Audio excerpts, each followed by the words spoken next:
Hello guys, welcome back to my channel. Unlimited ഡിജിന്റെ പുതിയൊരു വീഡിയോയിലേക്ക് എല്ലാവർക്കും സ്വാഗതം.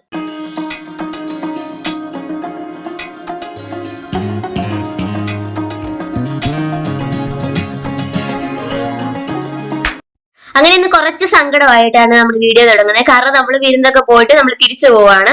അപ്പൊ ദക്ഷക്കുട്ടിയൊക്കെ നല്ലതായിട്ട് മിസ് ചെയ്യുന്നുണ്ട് കേട്ടോ. രാവിലെ തന്നെ നമ്മൾ ഇറങ്ങുക, കാരണം അർജുനെ ഹോസ്റ്റലിലാക്കണം. പിന്നെ നാളെ ആണെങ്കിൽ വർക്കിംഗ് ഡേ, അമ്മയ്ക്ക് സ്കൂളിലും കാര്യങ്ങളും ഒക്കെ പോകണം. അപ്പൊ രാവിലെ ഒരു 6:30 6:45 ആയപ്പോ തന്നെ നമ്മൾ ഇറങ്ങി. കാരണം ഉച്ച കഴിഞ്ഞിട്ട് എന്തോ പ്രോഗ്രാം ഒക്കെ ഉണ്ട് അച്ഛന്.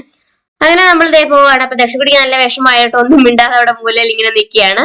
അപ്പൊ നമ്മള് പോകാൻ വേണ്ടിയിട്ട് ഇറങ്ങുക. അങ്ങനെ എല്ലാവരുടെയും ടാറ്റ ബൈ ബൈ ഒക്കെ പറഞ്ഞ് നമ്മൾ തിരിച്ച് വീട്ടിലേക്ക് പോവാണ്. എനിക്ക് ചെറിയ സങ്കടമൊക്കെ ഉണ്ട് കേട്ടോ. കാരണം 2 ദിവസം നല്ല അടിപൊളിയായിട്ട് എല്ലാവരും ഒക്കെ ആയിട്ട് അടിച്ചു പൊളിച്ച് കഴിഞ്ഞു. അപ്പൊ ആണെങ്കിൽ വീട്ടിൽ ചെന്ന് ഇനിയിപ്പോ ഞാൻ അച്ഛനും അമ്മയും വലിയമ്മ മാത്രമേ ഉള്ളൂ. കാരണം അർജുനും ഇല്ല. അങ്ങനെ ഒരു കാരണം ഇനിയിപ്പോ വെക്കേഷൻ ഒക്കെ വരുമ്പോ ആണെങ്കിൽ വിരുന്നൊക്കെ കാര്യങ്ങളൊക്കെ പോകും. അപ്പൊ എനിക്ക് ഒത്തിരി ആൾക്കാരൊക്കെ ആണെങ്കിൽ അടിച്ചു പൊളിച്ച് കിടക്കുന്നത് ഭയങ്കര ഇഷ്ടമാണ് കേട്ടോ, പിള്ളേരൊക്കെ ഉള്ളത്. കാരണം ദക്ഷ ഒത്തിരി മിസ് ചെയ്യുന്നുണ്ട്.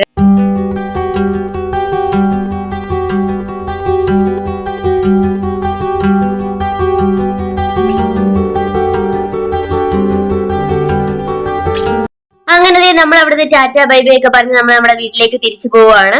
അർജുനെ പോവാണെങ്കിൽ പോകുന്ന വഴിക്ക് നമ്മൾ അവനാണ് തൃപ്പൂണിത്തറ, അവിടെയാണ് ഹോസ്റ്റൽ. അവിടെ ഹോസ്റ്റലിൽ ഇറക്കിയിട്ട് നമുക്ക് വീട്ടിലേക്ക് പോവാൻ. അപ്പൊ അതെ ടാറ്റ പോയിക്കൊണ്ടിരിക്കുകയാണ്. രാവിലെ തന്നെ നമ്മൾ ഇറങ്ങി.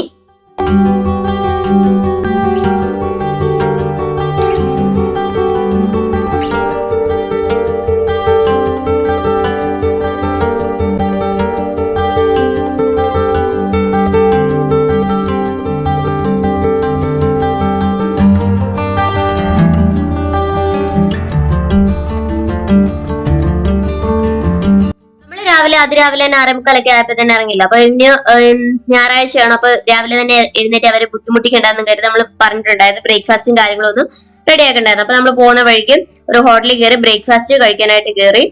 മസാല ദോശയാണ് കേട്ടോ കഴിച്ചത്. അപ്പൊ ചോറ്റാനിക്കര അമ്പലത്തിന്റെ അടുത്തുള്ളൊരു റെസ്റ്റോറന്റ്, നല്ല മസാല ദോശയും കാര്യങ്ങളും ഒക്കെ ആയിരുന്നു.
നമ്മൾ അർജുന്റെ ഹോസ്റ്റലിൽ എത്തി. അപ്പൊ അങ്ങോട്ട് പോയപ്പോ ധൃതി കാരണം നമ്മൾ അവിടെ കയറിയിട്ടൊന്നും ഉണ്ടായിരുന്നില്ല. ജസ്റ്റ് ഒന്ന് അവിടുത്തെ അങ്കിളിനെ ആന്റിയൊക്കെ ഒന്ന് കണ്ടിട്ട് ഹായ് പറഞ്ഞ് ഇറങ്ങിയതുള്ളത്. അപ്പൊ തിരിച്ചു പോകുന്ന വഴിക്ക് നമ്മൾ അവിടെ നിന്ന് കയറാന്ന് വിചാരിച്ചു. കാരണം അവന്റെ റൂമാണേലും അന്ന് നമ്മളൊന്ന് ജസ്റ്റ് കണ്ടിട്ടൊക്കെ പോയിട്ടുണ്ടായിരുന്നുള്ളൂ. അപ്പൊ ഹോസ്റ്റലല്ല, ഇവര് PG, അതുകൊണ്ട് തന്നെ നമുക്ക് കയറുന്നതിനും കുഴപ്പമൊന്നുമില്ല. ഹോസ്റ്റലൊക്കെ ആണെങ്കിൽ നമുക്ക് അങ്ങനെ കയറാനൊന്നും പറ്റത്തില്ലല്ലോ. അപ്പൊ പിള്ളേരെല്ലാം വീട്ടിൽ പോയിരിക്കും, അവധി ദിവസം ആയതുകൊണ്ട്. ഇപ്പൊ ഞായറാഴ്ച ഇന്ന് ഉച്ച കഴിയുമ്പോഴത്തേക്കൊക്കെ അവർ തിരിച്ചു വരത്തുള്ളൂ എന്ന് പറഞ്ഞു. അപ്പൊ അവസാനം ഞങ്ങൾ അവിടെ ഉണ്ടായിരുന്നു. അവിടെ കയറി നമ്മൾ കുറച്ചു നേരം വർത്താനൊക്കെ പറഞ്ഞിരുന്നു. പിന്നെ റൂമും കാര്യങ്ങളും ഒക്കെ കണ്ട് കുറച്ചു നേരം ഇങ്ങനെ സംസാരിച്ചുകൊണ്ടിരിക്കുകയാണ്.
അവന്റെ ഹോസ്റ്റലിലേക്ക് അവിടെ വരാൻ ഒരു അരമണിക്കൂർ കാര്യങ്ങളൊക്കെ എടുത്തോളൂ. അപ്പൊ നമുക്ക് ഇനി ഇവിടുന്ന് ഒരു 4-4.5 മണിക്കൂർ എടുത്തും പത്തനംതിട്ട വരെ എത്താനൊക്കെ. അങ്ങനെ നമ്മൾ അർജുൻ അവിടെ ഇറങ്ങി, ഞങ്ങള് 3 പേരും കൂടെ യാത്ര തുടരുകയാണ് വീട്ടിലേക്ക്. അപ്പൊ നമ്മളൊരു ഉച്ചയൊക്കെ ആവുമായിരിക്കും അവിടെ എത്തുമ്പോൾ. അങ്ങനെ നമ്മൾ അവിടുന്ന് പോകുന്നു.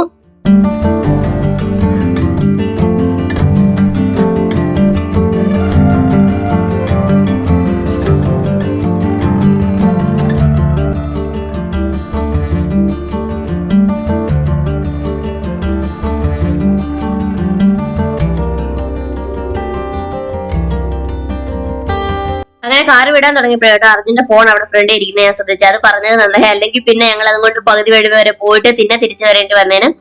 അങ്ങനെ നമ്മൾ അവിടുത്തെ പരിപാടികളൊക്കെ കഴിഞ്ഞ് നമ്മള് നേരെ പോവാണ്.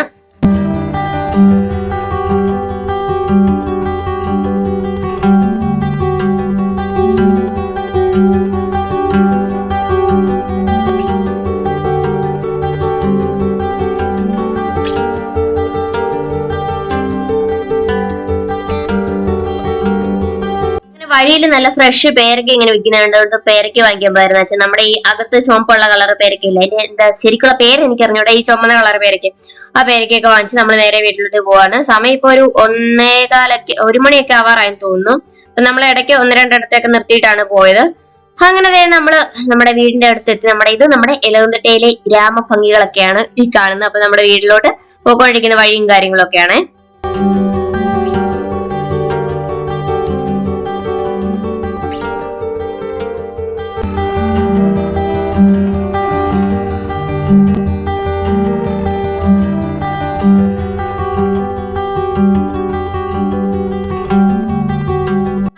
നമ്മുടെ ജംഗ്ഷനിലെത്തി. അപ്പൊ കഴിഞ്ഞ ദിവസം എന്തോ ഫേസ്ബുക്കിലൊക്കെ ഇട്ടിരിക്കുന്നുണ്ട് നമ്മുടെ ഇവിടെ പേപ്പട്ടി ഇറങ്ങിയെന്നൊക്കെ. അപ്പൊ അതിന്റെ ഒരു ചെറിയ പേടി ഉണ്ടായിരുന്നു കേട്ടോ. കാര്യം 2-3-4 പേരെ കടിച്ചു എന്നൊക്കെ പറഞ്ഞു. പക്ഷെ ഞങ്ങൾ വന്ന ശേഷം ആ പട്ടിയൊന്നും കണ്ടിട്ടില്ല, പിടിച്ചോണ്ട് പോയി എന്തോന്നൊന്നും അറിഞ്ഞൂടാ. അങ്ങനെ നമ്മൾ വീട്ടിലെത്തി ഒരു 2-3 ദിവസത്തെ ഇടവേളയ്ക്ക് ശേഷം വീട്ടിലേക്ക് തിരിച്ചു വന്നിരിക്കുകയാണ്. അപ്പം അച്ഛന്റെ അമ്മ, അതായത് അമ്മ അപ്പച്ചിയുടെ വീട്ടിലായിരുന്നു. ഇനി അവിടെ പോയി അച്ഛൻ അപ്പച്ചിയുടെ വീട്ടിൽ നിന്ന് വിളിച്ചോണ്ട് വരണം. അപ്പൊ നമ്മള് അവിടെ ഇറങ്ങി. ഗേറ്റ് ഒക്കെ തുറന്നിട്ടിരിക്കുന്ന ആരുണ്ട് ഇവിടെ. മിൽമയിലാണെങ്കിൽ വണ്ടിയൊക്കെ വരും. അപ്പം അവര് റിവേഴ്സ് എടുക്കാൻ വേണ്ടിട്ട് മിൽമയുടെ മുറ്റത്ത് സ്ഥലമില്ല. അപ്പം അതുകൊണ്ട് നമ്മുടെ മുറ്റത്തോട്ടൊക്കെ കയറ്റി അവരെപ്പോഴും റിവേഴ്സ് ഒക്കെ എടുക്കുന്നത്. അതുകൊണ്ടായിരിക്കും ഗേറ്റ് ഒക്കെ തുറന്നു നടക്കുന്നത്. അപ്പൊ നമ്മുടെ മയില് കയറി അങ്ങ് പൂണ്ട് വിളയാടുമായിരുന്നെന്ന് തോന്നുന്നു. കാരണം സിറ്റൗട്ട് മുഴുവൻ മയിലിന്റെ കൂടെയായിട്ട് ഇങ്ങനെ കിടക്കുകയാണ്.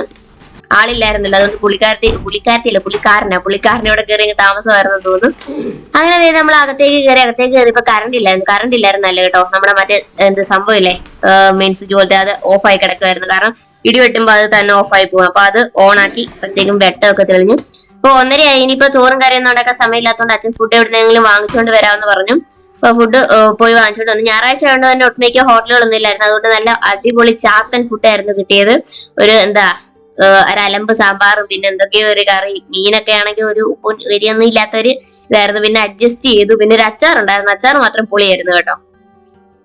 അങ്ങനെ നമ്മുടെ എറണാകുളം ട്രാവൽ ബ്ലോഗ് ഇവിടെ കംപ്ലീറ്റ് ആവുകയാണ്. അപ്പൊ ഇനി നാളെ മുതൽ അടുത്ത എന്തെങ്കിലും വിഷയമായിരിക്കും. എറണാകുളം വിഷയം എന്തായാലും ഇന്നത്തോടുകൂടി ഇവിടുന്ന് തീരുകയാണ്. അപ്പൊ വീഡിയോ ഇഷ്ടപ്പെട്ടെന്ന് വിചാരിക്കുന്നു. വീഡിയോ ഇഷ്ടപ്പെട്ടവരൊക്കെ ലൈക്ക് ചെയ്യുക, ഷെയർ ചെയ്യുക, സബ്സ്ക്രൈബ് ചെയ്യാൻ മറക്കല്ലേ. സബ്സ്ക്രൈബ് ചെയ്ത് ഒന്ന് സപ്പോർട്ട് ചെയ്യണേ. അപ്പൊ ആ ബെല്ലൈക്കൻ കൂടി അമർത്തുമെങ്കിലും ഞാൻ ഇടുന്ന വീഡിയോസിന്റെ ഒക്കെ നോട്ടിഫിക്കേഷൻ കൃത്യമായിട്ട് കിട്ടത്തുള്ളൂ. എത്രയും പെട്ടെന്ന് അടുത്ത വീഡിയോ കാണാം. അതുവരെ എല്ലാവരും സേഫ് ആയിട്ടിരിക്കുക, സന്തോഷമായിട്ടിരിക്കുക. ടാറ്റാ.